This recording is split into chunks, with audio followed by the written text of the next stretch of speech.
안녕하세요. 시장을 배우는 시간 매경학교 입학하신 여러분 환영합니다. 매일경제TV 머니클래스의 김현서입니다. 안녕하세요. 여러분의 머니멘토 머니클래스의 김기은입니다. 단순한 뉴스, 그 너머 돈이 흐르는 원리, 시장이 움직이는 배경, 그리고 내 자산을 키워가는 지혜를 함께 나눕니다. 투자 어렵다고만 느껴지셨나요? 머니클래스와 함께라면 다릅니다. 네, 실전 투자에 꼭 필요한 지식부터 인사이트 쉽게 공부해 보겠습니다. 기은 씨, 오늘 1교시에는 어떤 수업이 준비가 되어 있죠? 네, 오늘 1교시에서는요. 매일경제TV 김민성 주머니 매니저의 바이오의 다음 주인공은 ADC 플랫폼 수업이 준비돼 있고요. 이어지는 2교시는 정말 기대됩니다. 오늘부터 앞으로 3주 동안 머클 2교시 미니 특집 김이박의 크리스마스 종목 선물 그 첫 번째 시간이 시작되는데요. 파이낸셜 리서치 박철순 대표와 함께 공부해 보겠습니다. 여러분의 돈 공부 파트너 머니클래스와 투자부터 주식, 부동산, 또 금리까지 매일 쏟아지는 정보 속에서 진짜 나에게 필요한 건 무엇인지 헷갈림은 줄이고 또 실력은 높이는 시간. 기초부터 탄탄하게 실전까지 똑똑하게 차근차근 한 걸음씩 공부하는 머니클래스. 지금 바로 시작합니다.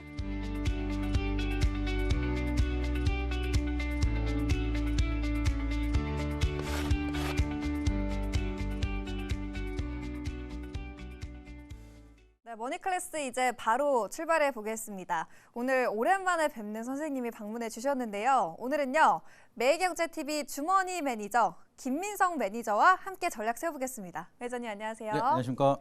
매니저님이 지난 7월에 더울 때 와주셨는데 지금 4달 정도 지났거든요. 잘 지내셨어요? 네, 뭐 아이 크는 거 보면서 이제 4개월 만에 잘 왔습니다. 아이가 또 좀 많이 컸겠네요. 이제 뒤집기 시작해가지고 오, 아주 축하드려요. 골치가 큽니다. 오, 그렇군요. 저번에 스테이블 코인 관련해서 전략을 주셨는데 후속 전략을 좀 들어봐야 될 것 같아요. 스테이블 코인이 사실 시장이 지금 워낙 강하다 보니까 잘 가는 섹터가 굉장히 많았죠. 근데 스테이블 코인은 좀 그에 비해서 덜 가지 않았나 싶은데 오히려 연말 그리고 내년 연초에 좀 더 깊은 반등을 기대해 볼 수 있을까요? 맞습니다. 지금 기대감이 커지고 있는 게 마침 또 오늘 촬영하는 기준에서 네. 코스닥에 대한 좀 모멘텀이 커지기 시작을 했습니다. 그쵸. 그래서 기술주에 대한 모멘텀이 좀 본격적으로 만들어진다라고 하면은 정부 정책에서 새롭게 신사업을 추진하고 있는 스테이블 코인은 기대감이 더 커질 수가 있기 때문에 이게 연말 연초 되면은 또 신정부에 대한 신사업 기대감이 커지면서 또 기술주들이 잘 가거든요. 근데 네. 이번에 거기에 대한 기대감이 맞물린다라고 하면은 그동안 조용했지만 오히려 싸게 살 수 있는 기회가 만들어졌기 때문에 지금이 더 중요한 구간이다라고 보시면 좋을 것 같습니다. 지금이 11월 12일 촬영일 기준으로 봤을 때 또 오늘장에서 스테이블 코인이 좀 반등이 나와주는 모습이 보였거든요. 올해 연말 그리고 내년 연초에 조금 더 깊은 반등을 기대해 볼 수 있다라고 전략 주셨고요. 탑픽은 뭐예요, 스테이블 코인? 아무래도 이제 헥토 파이낸셜이라든지 헥토 파이낸셜. 아니 그런 종목이 이제 백엔드 시스템 결제 쪽으로는 무조건 필요한 기업이기 때문에 어. 누가 스테이블 코인을 주도하냐가 아니라 결국에는 상용화가 되면은 실적에 대한 수혜를 무조건 받을 수 있는 그런 종목들을 선택을 하는 게 조금 더 안정적이다. 그래서 저는 헥토 파이낸셜을 좀 가장 긍정적으로 보고 있다라 말씀드려보도록 하겠습니다. 네, 스테이블 코인 관련주 안에서도 헥토 파이낸셜 유심히 지켜보시면 좋을 것 같고요.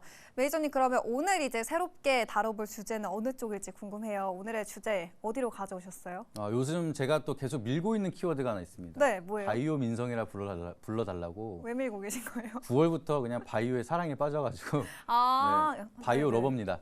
근데 바이오 제가 최근 들어서 말씀드린 종목들이 정말 좀 좋은 모습을 많이 보여드리고 있어서 요즘 너무 잘 가더라고요. 네, 그래서 오늘도 좀 바이오에 대한 시장이 좀 제대로 만들어졌기 때문에 오늘의 주제는 또 ADC 플랫폼에 대한 기술력이 굉장히 또 유망하거든요. 그래서 많이 들어보셨을 것 같은데 정확히 이게 뭔지 네. 그리고 어떻게 우리가 해석을 해야 되는지 여기에 대해서 좀 더 디테일하게 좀 설명을 드리는 ADC 플랫폼 교육이라 보시면 좋을 것 같습니다. 네, 지금 촬영일 기준으로 11월 둘째 주 기준으로 봤을 때 또 오늘장에서 바이오주가 정말 시장을 지배했었거든요. 신고가 찍는 종목들 되게 많이 보였는데 그 안에서 저희는 조금 더 좁혀서 ADC에 주목을 해보도록 하겠습니다.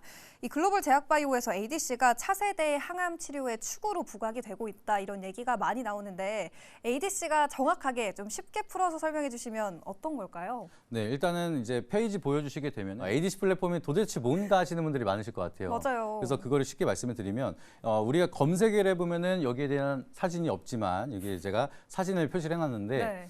사진 보시게 되면 항체가 있고요. 그리고 이 사이에 링커가 있고 그 다음에 페이로드라는 게 있습니다. 그래서 링커, 이제 항체, 링커, 페이로드 이렇게 있는데 기본적으로 우리가 암세포를 잡기 위해서는 항체라는 거를 개발하게 됩니다. 그래서 이 항체는 특정 암세포를 만났을 때 무조건적으로 반응이 되는 거를 찾게 된 다음에 이 항체를 기반으로 해서 이 약물을 투입을 한다라고 하면은 그 암세포를 정밀적으로 타겟을 할 수가 있다라고 보시면 되겠는데 여기 그림을 나오게 되는 거 보시게 되면은 네. 항체가 있고요. 여기 사이에 링커를 걸어놓고 거기에 페이로드라는 약물을 걸어놓게 됩니다. 근데 이 페이로드가 독성 약물이에요. 그래서 몸에서 이게 잘못 쓰면 부작용이 너무나 심하기 때문에 이 ADC 플랫폼이 굉장히 중요하다고 보시면 되겠고요. 그래서 이렇게 항체를 걸어놓고 링커라는 안전핀을 설치해 놓은 다음에 페이로드를 연결해 놓고 그리고 이제 항체 같은 경우에는 특정 암세포를 만나면 무조건 반응한다 말씀드렸잖아요. 근데 이 항체가 이제 암세포를 만나게 되면 암세포는 무조건적으로 이 항체를 집어삼킵니다. 약간 정밀 폭탄 같은 맞습니다. 그런 느낌이네요. 네, 그래서 이 암세포가 이 항체를 삼키게 되면은 여기에 대한 링커랑 페이로드까지 같이 삼키게 되니까 그 항체에 있는 효소를 만나게 되면 자동적으로 링커가 절단이 되면서 안전핀이 뽑히게 되니까 그 안에서 폭발이 되는 거라 보시면 되겠습니다. 그러니까 이제 다른 혈액이랑 결합이 되지 않고 정확하게 암세포한테만 가서 정밀 타격을 하는 게 ADC 플랫폼이고 그러면 환자에 대한 부작용이 최소화될 수가 있고 이 페이로드라는 약물을 지금까지는 사실은 이제 정맥 주사로 집어넣게 된다라고 하면은 부작용이 너무 클 수가 있다 보니까 네. 오랫동안 또 치료가 필요하고 약물이 너무 쓰다 보니까 힘들어하는 분들이 많으셨는데 이제는 소량의 약물로 정확하게 암세포를 타결할 수가 있는 정밀 타격 기제가 만들어지고 있다 보니까 이게 잘 활용이 된다라고 하면은 환자에 대한 삶의 질의 개선도 나타날 수가 있고 네. 또 안정성도 이제 부각이 될 수가 있다 보니까 그쵸. 차세대 기술로 굉장히 유망하게 부각을 받는 그런 기술이라서 우리가 주목할 필요가 있다고 보시면 좋을 것 같고요. 그냥 우리는 이제 쉽게 말씀을 드리면 정밀 타격, 정밀 유도탄이다.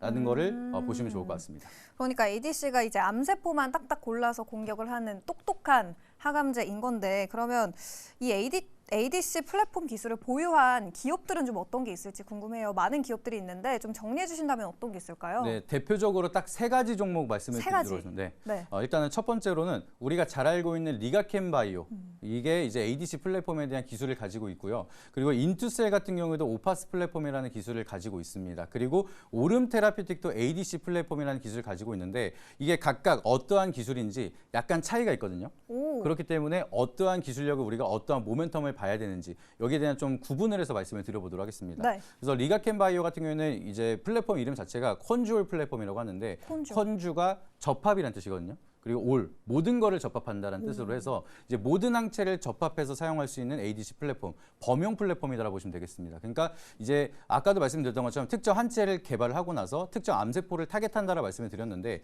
이 항체가 굉장히 여러 가지가 있습니다. 그리고 암세포도 굉장히 여러 가지가 있기 때문에 내가 접합할 수 있는 항체가 많다라고 하면은 그거를 사용해서 상용화할 수 있는 이제 ADC 플랫폼에 대한 약물이 굉장히 많아질 수가 있다는 거죠. 네. 그래서 리가켄 바이오는 이제 많은 항체를 접합할 수 있는 범용 이제 플랫폼을 개발했기 때문에 이거를 사용하게 된다라고 하면은 이제 상용화가 가장 많이 될 수가 있고 플랫폼 같은 경우에는 이제 기업 하나만 진행을 하는 게 아니라 여러 기업한테 항체가 겹치지 않는 선에서는 플랫폼을 제공할 수가 있기 때문에 이 상용화에 대한 모멘텀을 가져간다라고 하면 가장 돈을 많이 벌 수 있는 그런 모멘텀을 가지고 있는 게 바로 리가켄 바이오라고 보시면 좋을 것 같고요. 네. 이제 리가켄 바이오가 가지고 있는 기술 같은 경우에는 1세대보다는 이제 먼저 혈중 안정성을 높이게 되면서 이 약물이 정상 세포에 좀 들어가는 정밀도를 가장 높게 만드는 오리지널 최강자라고 보시면 될 것 같습니다. 그래서 가지고 있는 플랫폼 이름을 보시게 되면은 LCB14, LCB58A 여기도 아직까지는 좀 준비를 하고 있는 상황이고 아직까지 상용화가 된 건 아니지만 임상 단계가 굉장히 좀 잘 나오고 있는 상황이고 여기에 대한 기술력, 모멘텀이 커지고 있다 보니까 범용화에서 이제 수익성을 가장 빠르게 만들 수 있다라고 하면은 리가켄 바이오가 모멘텀이 가장 크다라고 좀 시장에서 가장 기대감을 가지고 있는 좀 1세대 ADC 플랫폼 강자라고 보시면 좋을 것 같습니다. 오, 인투셀 오름 테라피틱도 우선 간략하게 한 번씩 들어볼까요? 네, 인투셀 같은 경우는 이제 오파스 플랫폼이라는 기술을 가지고 있는데 사실상 이제 콘주얼 플랫폼은 크게 다를 건 없습니다. 방식은 네. 거의 똑같지만 이제 인투셀 같은 경우에는 우리가 아까 말씀드렸던 항체 링커 페이로드 말씀드렸죠. 네. 근데 이 링커에 대한 중요도를 굉장히 높인 스마트 링커를 썼다고 보시면 되겠습니다. 그래서 이제 대표이사가 회사 측에서 얘기를 한 게 혈중 이제 혈관에서 절대로 셀 일이 없는 엄청난 이제 스마트 링커를 개발했기 때문에 안정성을 최우선으로 하는 차세대 기술이 들어갔다라고 얘기를 하는 게 오파스 플랫폼이라 보시면 좋을 것 같습니다. 그래서 약물 누출률이 굉장히 적은 게 가장 커다란 특징이라 보시면 좋을 것 같고요. 이제 ADC 컨트롤 플랫폼 같은 경우에는 이제 범용이다 보니까 이게 100% 정밀 타격이라고 할 수는 있지만 네. 특정 효소나 환경에 따라서 링커가 절단이 되기 때문에 간혹 이제 혈액이랑 결합이 되는 경우도 있습니다. 그래서 약간의 부작용이 있는데 그래요? 이 약간 가지고도 조금 부작용이 크게 이어질 수가 있다 보니까 그거를 조금 더 최안정성으로 만든 게 인두셀의 오파스 플랫폼이다. 이렇게 보시면 좋을 것 같고요. 이제 컨트롤 플랫폼은 범용으로 수익성을 좀 더 집중을 했다라고 하면은 네. 인투셀 같은 경우에는 좀 더 안정성에 포커스를 맞춰서 조금 독성 약물을 더 센 거를 쓰더라도 안정성이 좀 높다. 이 부분을 참고하시면 좋을 것 같고요.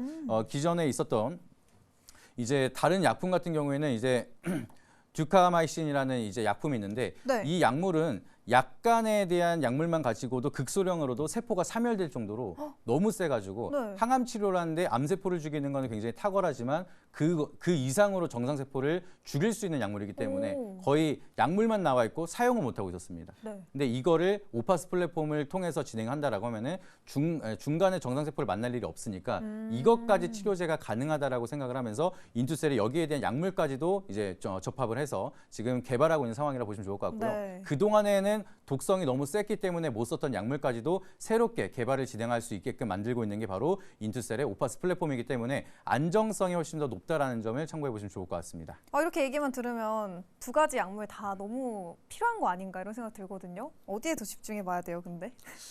둘 다 워낙 좋은 종목이긴 한데 네. 사실 수익성을 본다라고 하면 저는 리가캠. 아, 그렇죠. 근데 미래 가치성을 본다라고 하면 인투셀이 조금 더 미래 가치 미래 보면. 가치가 좋고. 근데 한 가지 종목이 또 있습니다. 오, 오름 세 번째 종목. 테라피틱을 아직 말씀 안 드렸는데 네. 사실 이게 제일 중요한 게 ADC 플랫폼의 차세대 기술이라고 하는 게 DAC 플랫폼이거든요. DAC. 네. 그래서 아까는 이제 링커랑 페이로드를 연결해서 보낸다라 말씀드렸잖아요. 근데 DAC 플랫폼은 이제 오름 테라피틱 같은 기업들은 고민을 한 겁니다. 아무리 안전성을 쓴다 하더라도 몸에 독성 약물을 쓴다는 것 자체가 결국에는 조금이라도 리스크가 만들어진 거 아니냐라고 생각을 하기 때문에 DAC 플랫폼을 개발하는 기업들은 차라리 그러면은 조금 더 약한 약물을 써서 거기에 대한 암세포를 사면하는 방법을 찾아보자. 라고 해서 진행이 된 건데 DAC 플랫폼 같은 경우에는 이 페이로드 대신에 단백질 분해제를 이제 투입을 해서 특정 단백질을 분해하는 방식을 선택을 하게 됐습니다. 그러니까 이게 무슨 소리냐면은 암세포 같은 경우에는 몸에서 이제 활성화가 되거나 세포가 분열되고 증식을 하기 위해서 무조건적으로 단백질이 필요합니다. 단백질이요? 네.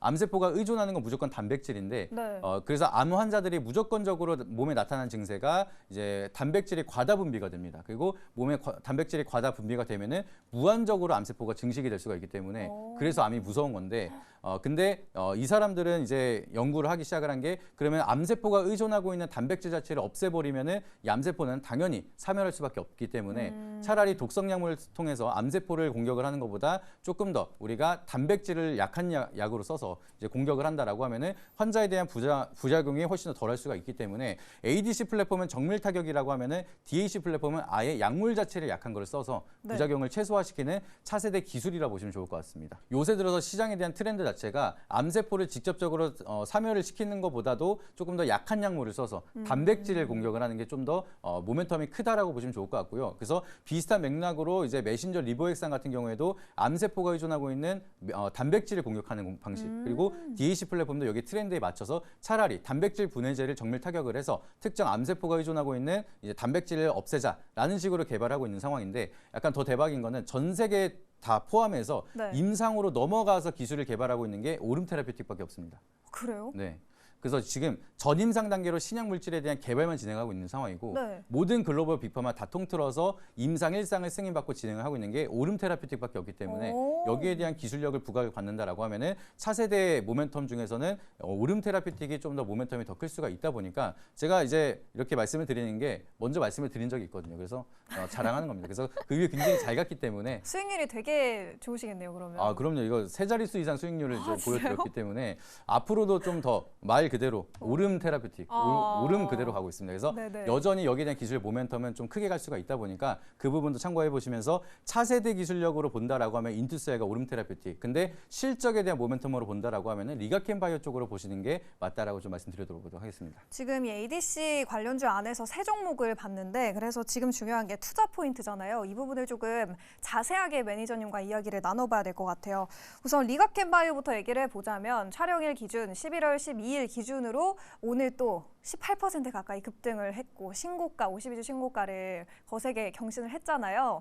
여전히 좀 그래도 매수가 가능한 구간일지 궁금한데 분석해 주신다면 어때요? 네, 일단 약간은 속상한 게 제가 이거 원고를 일요일에 드렸거든요. 네. 그래가지고 리가켄 바이오가 아직 바닥에 있기 때문에 그렇네요. 요거를 또 말씀을 드리고 나서 방송 나간 다음에 또 시세가 잘 가면은 명당이었다라고 얘기를 듣지 않을까 좀 기대를 했는데 이미 많이 올라서 오늘 촬영하는 오는 길에 이제 이미 급등이 나와가지고 좀 생각이 많아지더라고요. 근데 그럼에도 여전히 이제 모멘텀 자체는 네. 제가 말씀드린 건 계속 이어지고 있고 바이오 사이클은 계속 갈 거라 생각을 합니다. 그렇기 때문에 지금 차트를 한번 보면서 말씀을 드리면은 네. 그동안에 리가켄 바이오 같은 경우에는 그동안 계속 이제 하락을 했습니다. 그리고 종양학회에서 사실 ADC 플랫폼에 대한 기술력을 보여주면서 마케팅을 한 거는 리가켄 바이오만 했거든요.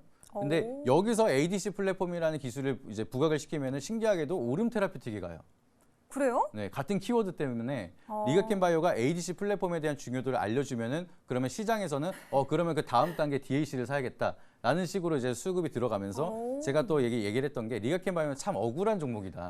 정말 바쁘게 마케팅이랑 ADC 플랫폼에 대한 선두 구가를 주자를 하고 있는데 네. 주가 측면에서 너무 저평가를 받고 있다라고 말씀을 드렸는데 그럼에도 리가켄 바이오는 결국에는 컨주올이라는 플랫폼 자체가 향후 멀티플을 본다라고 하면 결국에는 우리가 차세대 기술력이 얼마큼 좋은가도 중요하지만 그 이후에 돈을 얼마큼 벌어갈 것이냐 여기에 대한 멀티플을 먼저 계산을 하는 거기 때문에 나중에 우리가 점차적으로 상용화에 대한 모멘텀이 만들어지기 시작을 한다라고 하면은 리가켄 바이오가 가장 커다란 퍼포먼스를 보여주지 않을까 이렇게 생각하고 있었습니다. 그래요? 네, 그래서 이제 정고점을 오늘 돌파를 했고요. 네. 근데 여기서 추세를 돌렸기 때문에 저는 여기서 추세를 계속 타고 올라가기 시작을 하면서 더 많은 상승을 보여줄 수 있을 거라 좀 바라보고 있습니다. 그래서 차트 같은 경우에도 잠깐 한번 보여주시면은 네.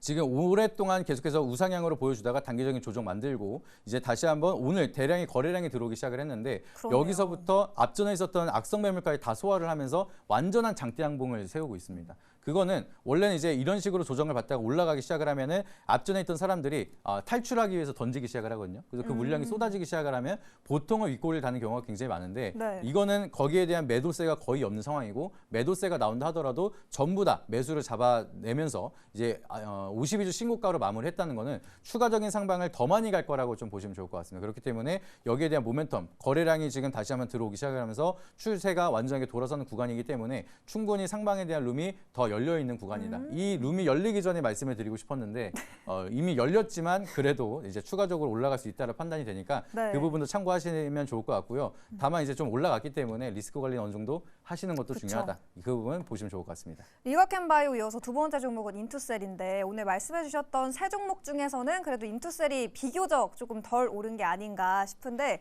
지금 주가 향후가 매력도는 어때요?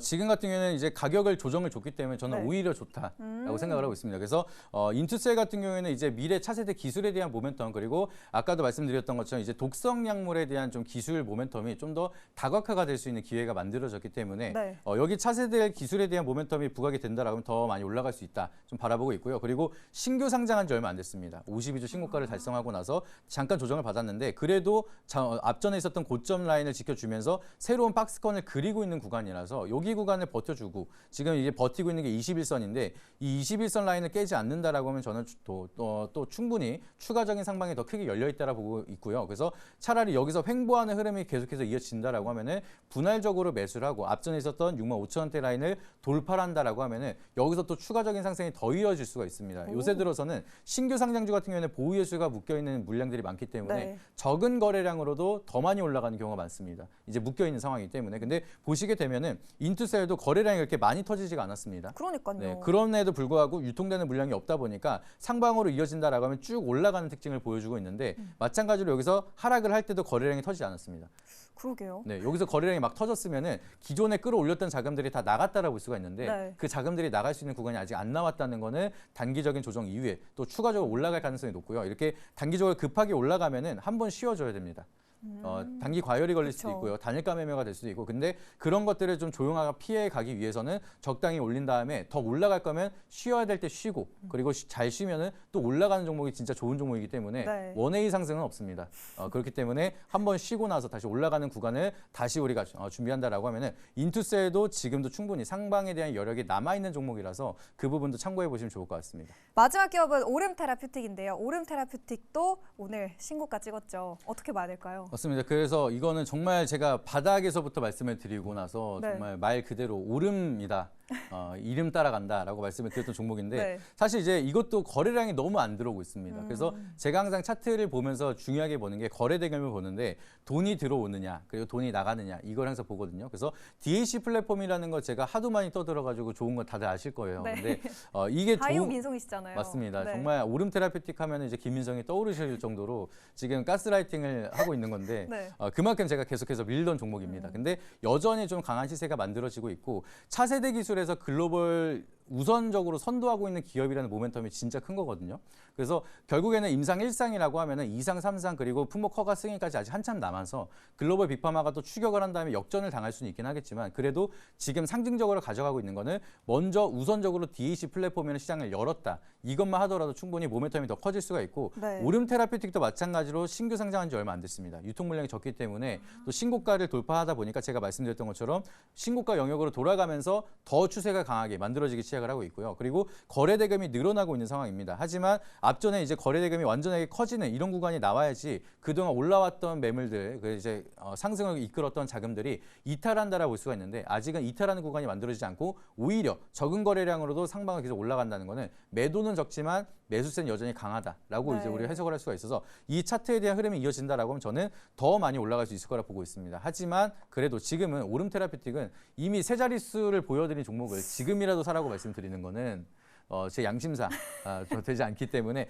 조금 더 안정적인 종목을 보고 이거는 보유자의 영역이라 보시면 좋을 것 같고요. 이거 외에도 좋은 종목 아까 인투셀처럼 눌림목이 나온 종목들도 있다 네. 보니까 기술력이랑 상승에 대한 추세는 오름 테라피틱이 좀 더 강하지만 지금 구간에서 신규 진입으로 접근한다라고 하면은 오름 테라피틱은 조금은 조심하는 게 맞지 않을까 이렇게 말씀드리도록 하겠습니다. 오름 테라퓨틱은 워낙 메이저님이 또 이전에 저점에서부터 공략을 해주셨기 때문에 지금 좀 추격 매수는 위험하지 않나라고 조심스럽게 말씀을 해주셨고요. 또 연말에 학회 모멘텀도 있잖아요. 근데 저 궁금한 게 오름 테라퓨틱 그러면 대략적으로 지금 보시는 목표가 있어요?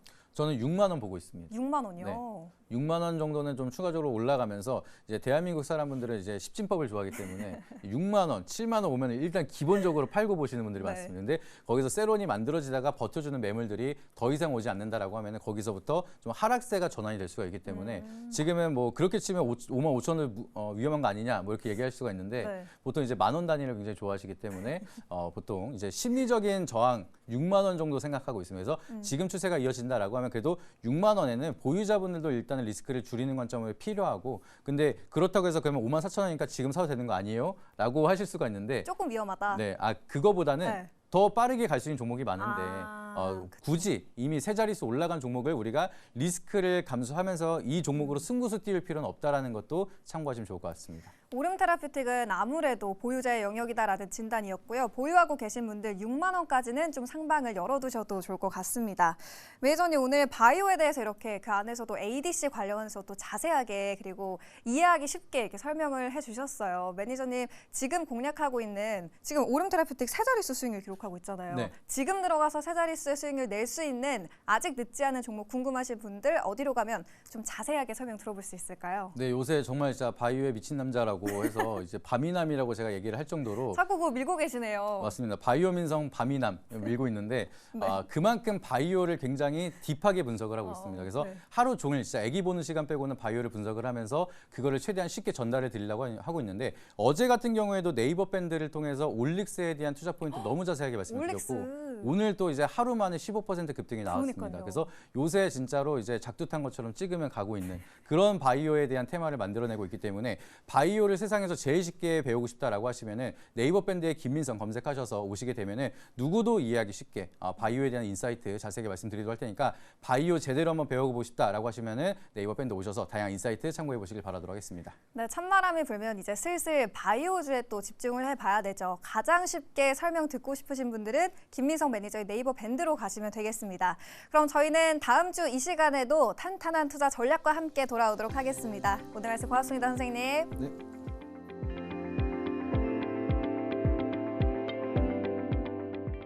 네, 머니클래스 2교시 수업 시작해 보겠습니다. 오늘부터 3주 동안은 조금은 특별하게 김이박의 크리스마스 종목 선물을 한번 받아보려고 하는데요. 이름에서 나오는 것처럼 김시성, 이시성, 그리고 박시성을 가진 전문가들을 모시고 크리스마스 전까지 어떤 전략을 좀 가져가야 할까라고 고민해보고 토론해 보겠습니다. 첫 번째로는 김이박의 박철순 파이낸셜 리서치 대표 모셨습니다. 안녕하세요. 네, 안녕하세요. 네, 반갑습니다. 굉장히 오랜만에 인사를 드리게 됐는데 미니 특집으로 저희가 또 만나게 됐어요. 네. 반가우시죠?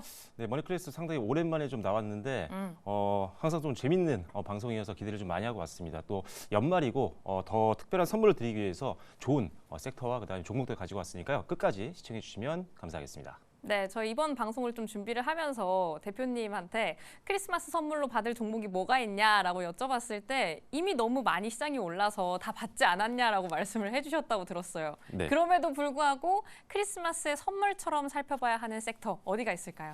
네, 오늘 여러분들께 소개해드릴 종목은요. 제약 바이오 섹터입니다.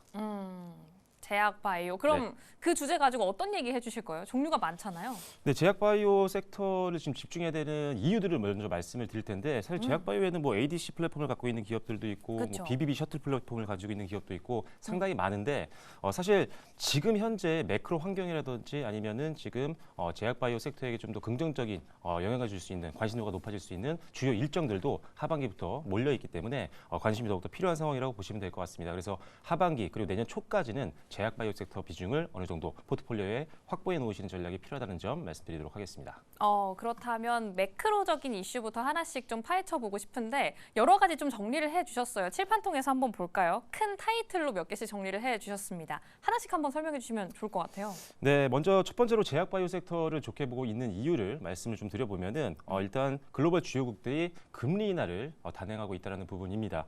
일단 전 세계 주요국 중앙은행이 본격적으로 금리 인하를 진행을 하고 있는 상황인데 제약 바이오 섹터 같은 경우는 신약을 개발하기 전까지 상당히 오랜 기간이 걸립니다. 그동안 굉장히 많은 비용이 들게 되죠. 그렇기 때문에 이 투자를 하기 위해서 차입을 보통 하는 경우가 많습니다. 그러다 보니까 이자가 높을 때는 상당히 비용적인 부담이 클 수밖에 없는 그런 섹터라고 보시면 되는데 다행히도 전 세계 주요 중앙은행들이 계속적으로 금리 인하 쪽으로 지금 방향을 잡았기 때문에 일단 기본적으로 차입에 대한 비용 부담이 상당히 많이 완화가 됐다라고 보시면 될 것 같습니다. 그래서 일단 금리 인하 시기에는 항상 우리가 대표적으로 주목해야 되는 섹터가 바로 제약 바이오 섹터다라고 보시면 될 것 같고요. 그리고 관세 충격에 대한 부분도 말씀을 좀 드려야 될 것 같은데 네. 관세 충격에 대해서 많은 섹터들이 지금 걱정을 많이 했습니다. 그런데 일단 뭐 에이펙 이후로 사실 관세에 대한 우려감이 좀 많이 완화가 됐는데 제약 바이오 섹터도 상당히 지금 충격에 대해서는 리스크가 굉장히 많이 소멸되어 있는 상태다라고 말씀드릴 수가 있습니다. 일단 기본적으로 의약품 같은 경우는요. 최혜국 대우를 해주겠다라고 미국에서 언급을 해줬거든요. 그래서 경쟁 국가들과 동일한 관세를 부과하게 됐기 때문에 경쟁력 면에서 큰 피해가 없다라고 보시면 될 것 같고 추가적으로 이제 제네릭 복제약이죠. 복제약 같은 경우는 무관세가 유지가 됐기 때문에 제네릭을 만들고 있는 기업들 같은 경우는 관세 충격이 전혀 없는 상황이다라고 보시면 될 것 같습니다.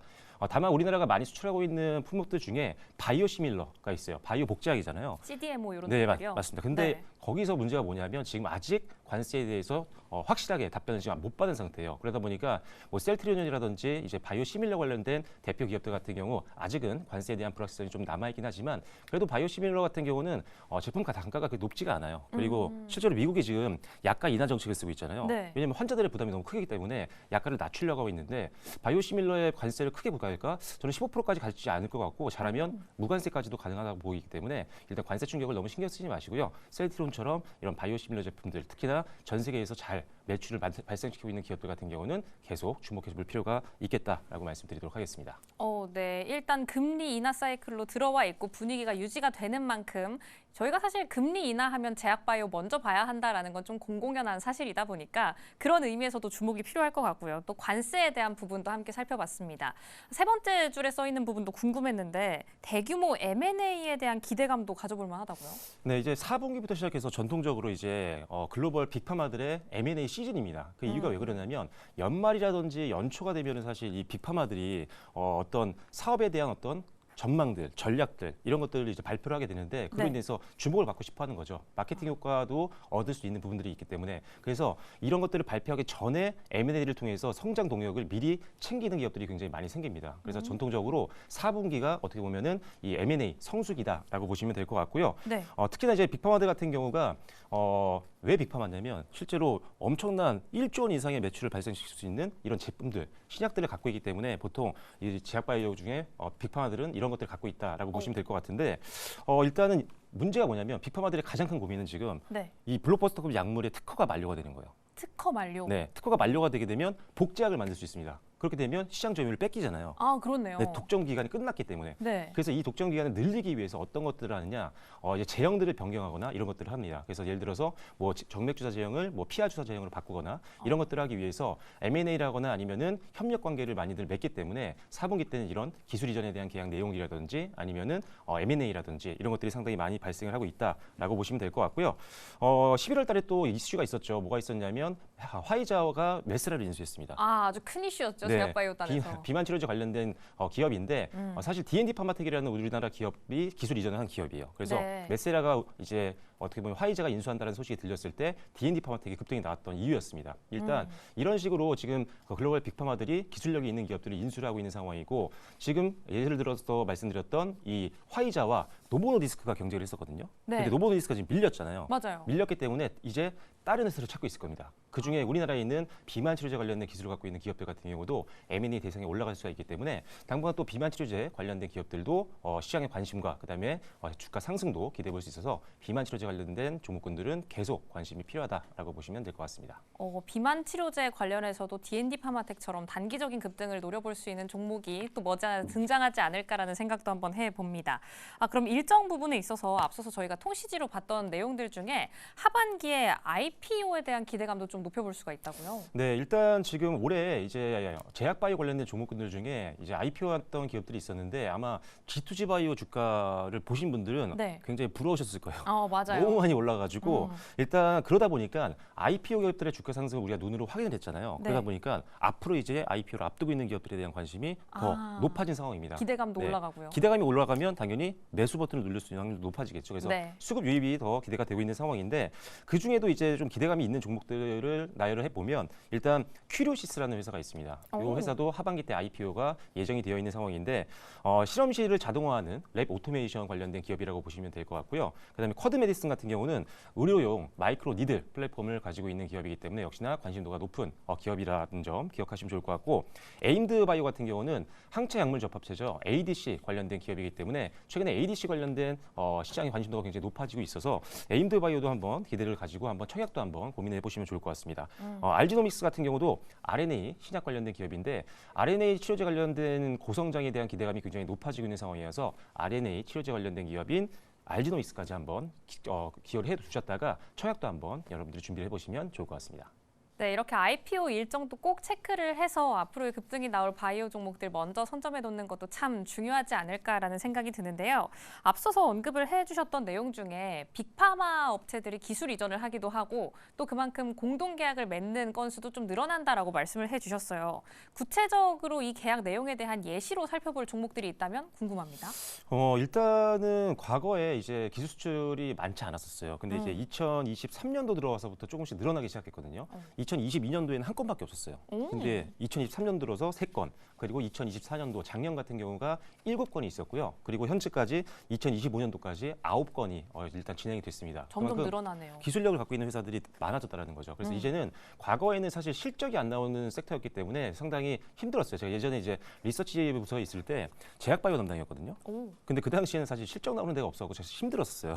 그런데 지금은 이제 실적이 너무나도 잘 나오는 기업들이 많아졌기 때문에 이제는 단순 테마성으로 공략하는 게 아니라 중장기 베팅도 가능한 종목들이 많이 생겼다라고 보시면 될 것 같고요. 특히나 이제 11월 달 같은 경우는 ABL 바이오가 일단은 엄청난 규모 3.7조 규모의 기술 이전 계약이 체결이 됐습니다. 그러면서 당일날 상한가까지 가는 모습들을 보여줬었는데 그만큼 지금 라이센스 아웃에 대한 기대감이 더욱더 높아지고 있는 상황이고요.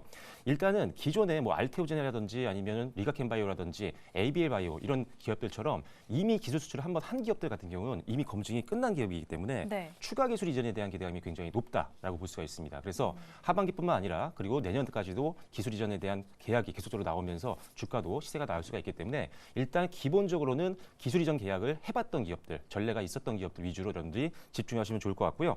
추가적으로는 뭐 펩트론이라든지 올릭스, 뭐 D&D 파마텍, 퓨처캠 또는 큐리언트나 보로노이 그리고 GI 이노베이션, 오스코텍과 유한양행 이 정도 되는 기업들이 가장 라이센스 아웃에 대한 기대감이 높은 기업이기 때문에 관심 종목에 넣어놓으시고 주가 여러분들 보시면서 뉴스 체크하시면서 한번 분할 매수도 한번 고려보시면 좋을 것 같습니다.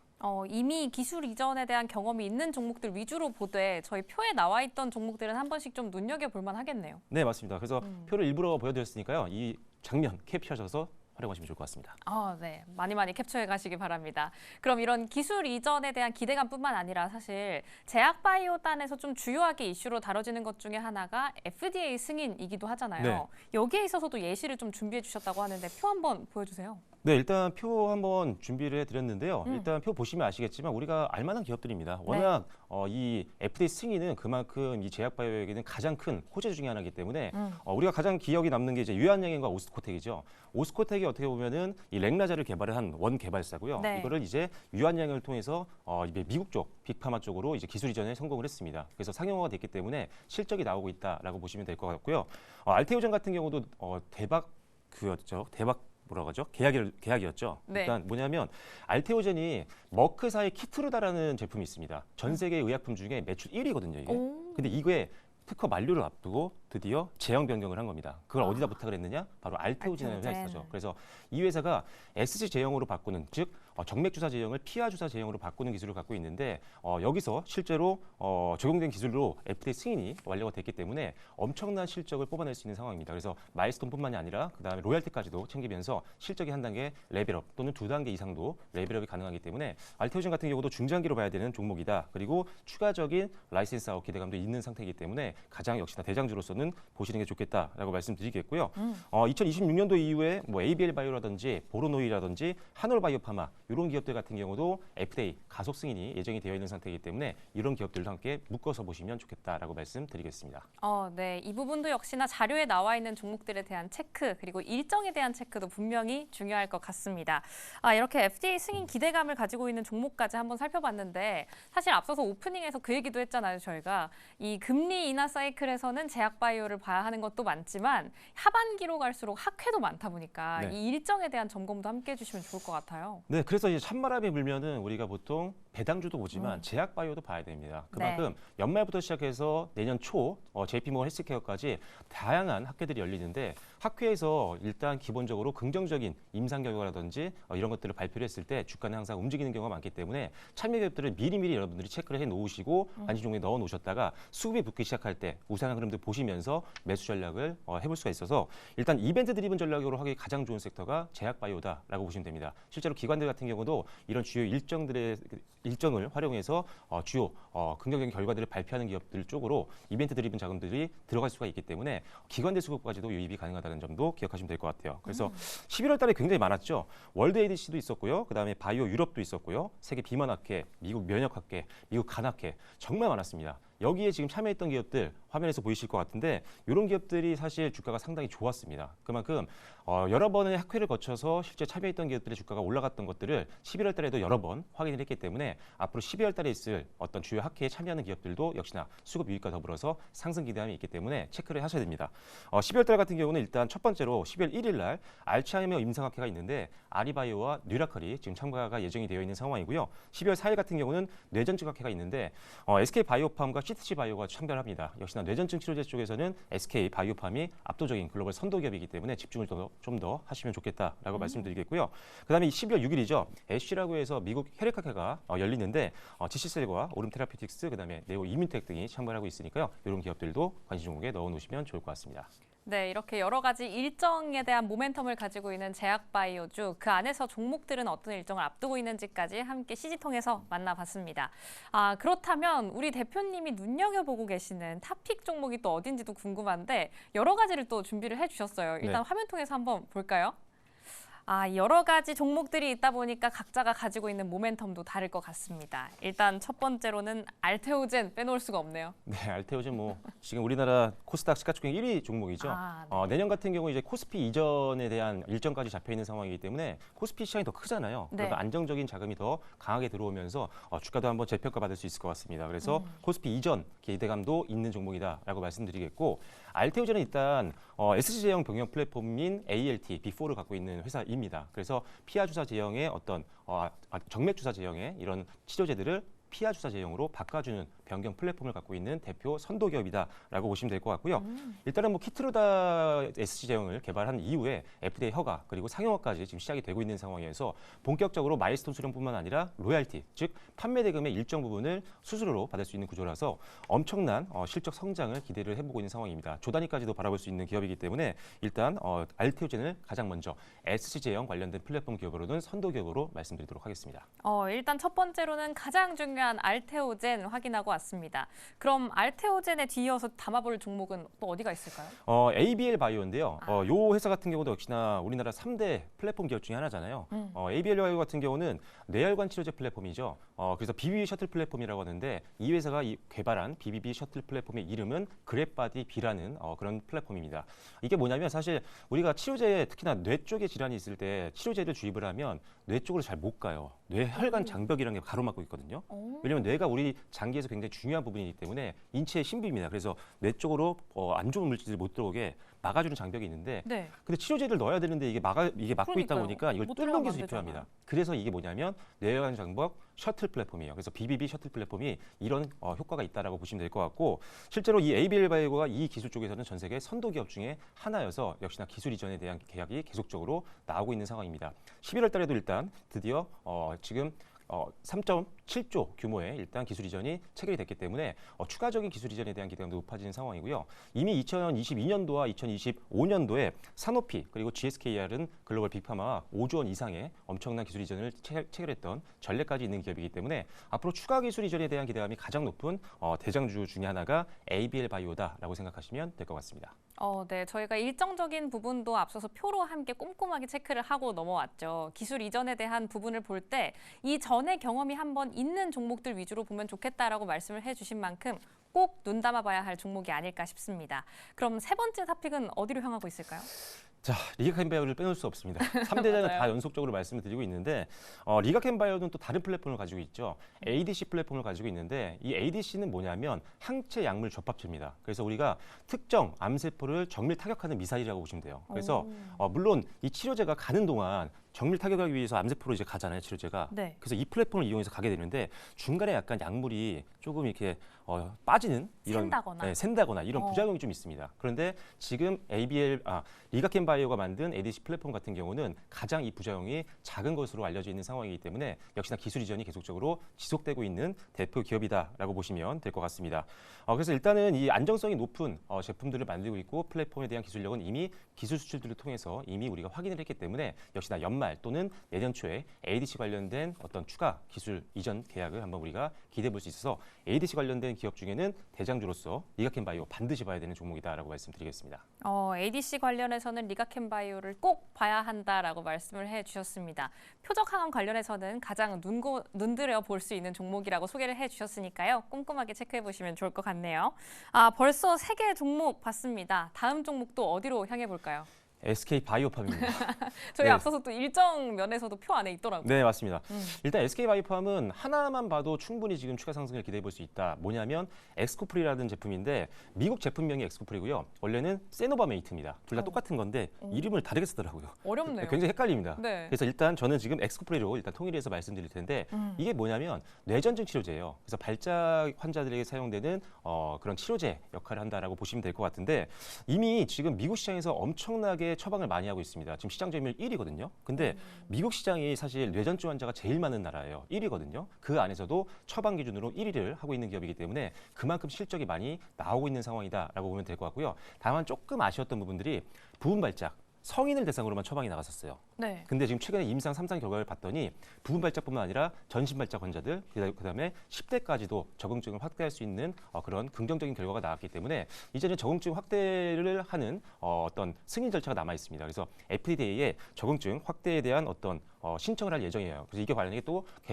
확정이 된다라고 한다면 더 많은 사람들에게 처방을 할 수 있기 때문에 실적은 기하급수적으로 늘어날 수 있는 상황이다. 그래서 이 일정이 한번 발표되면 그때도 시세가 나올 수 있으니까요. 기대를 좀 해보시면 좋겠다라고 보시면 될 것 같고 지금 말씀드렸던 뇌전증 치료제죠. 엑스코프레이의 누적 3분기 매출을 봤더니 이미 작년 전체 매출액을 이미 넘어섰습니다. 그만큼 엄청난 실적을 뽑아내고 있는 엑스코프레이라는 제품 하나만 봐더라도 이 SK바이오팜이라는 기업을 우리가 집중을 해야 되는 이유다라고 말씀드리도록 하겠습니다. 아, 역시나 기대해볼 부분이 참 많은 종목입니다. 앞서서 또 12월 초반에 앞두고 있는 일정도 있다 보니까 흐름 함께 주시해보시면 좋을 것 같은데 저희 통시지 통해서 종목들이 쭈르륵 나가고 있는데 이 다음부터는 2개씩 묶여있네요. 어떤 기준으로 묶으신 거예요?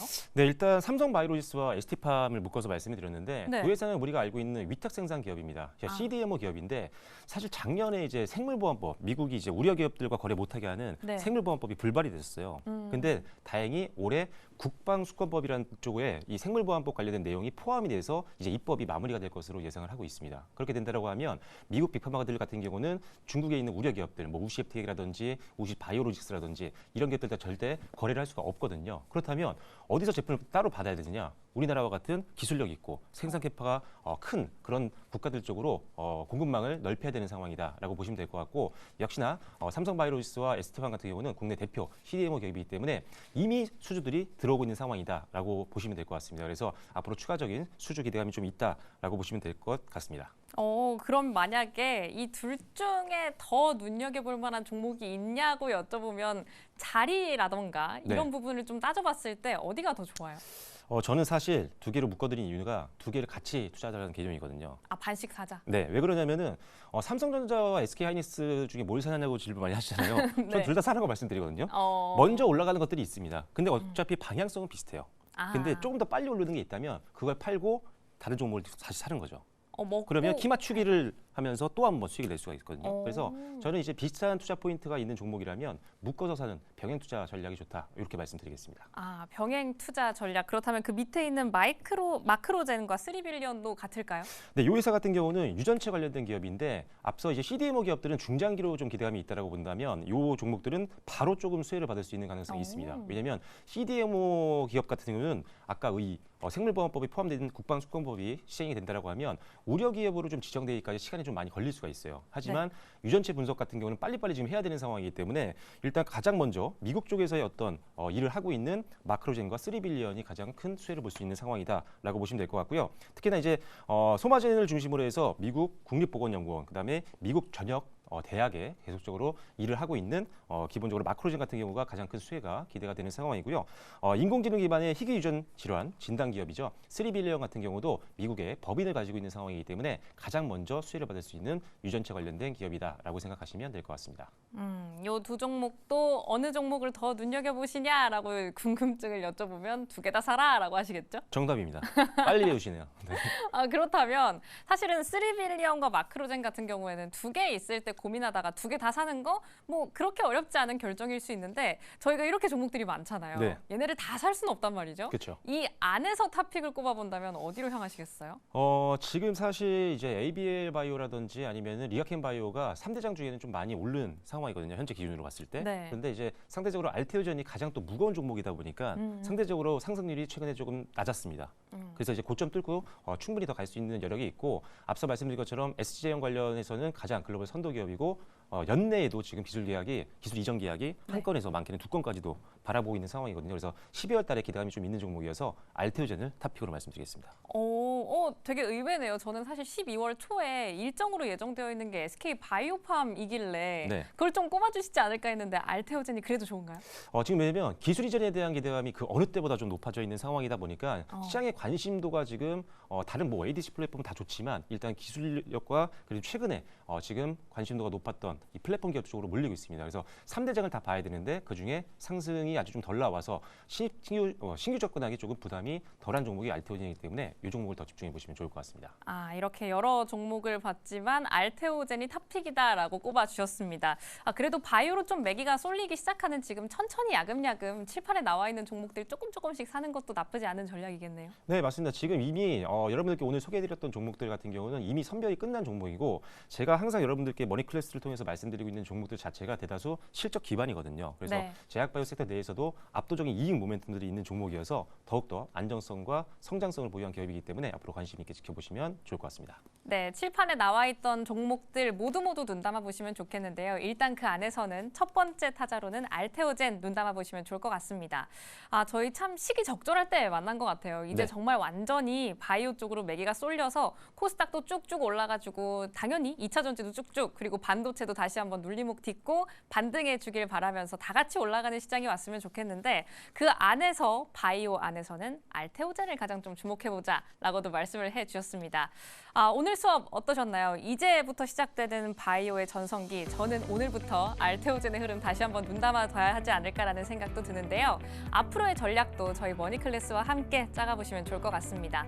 그럼 오늘의 선생님 여기서 인사드릴게요. 선생님 오늘 말씀 고맙습니다. 감사합니다.